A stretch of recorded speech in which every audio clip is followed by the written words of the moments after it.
Bapak gurunya. Untuk pertanyaan 1 yaitu saya menjawab untuk pertanyaan dari kelompok 1, bagaimana hubungan tekanan turgor dengan osmosis pada tumbuhan? Tekanan turgor adalah tekanan yang diberikan oleh cairan dalam sel tumbuhan pada dinding sel.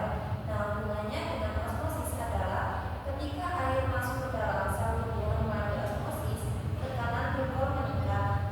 Tekanan turgor inilah yang membuat tumbuhan menjadi tegak. selanjutnya saya akan menjawab pertanyaan dari kelompok 2. Apa peran stomata dalam proses transpirasi dan hubungannya dengan osmosis?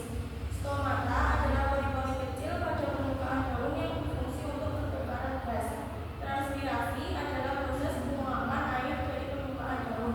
Hubungannya dengan osmosis adalah transpirasi menyebabkan air dari silen ditarik ke atas menuju daun. Untuk mengganti air yang hilang, akan terus menyerap air dari tanah melalui osmosis.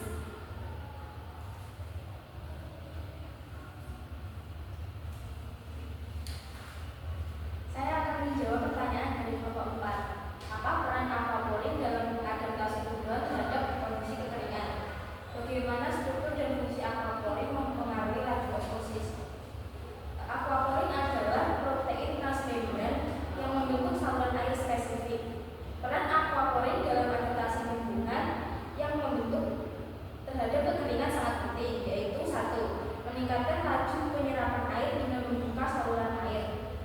Aquaporin mempercepat laju osmosis sehingga tumbuhan dapat menyerap air lebih cepat dari tanah. Yang kedua, mengatur keseimbangan air.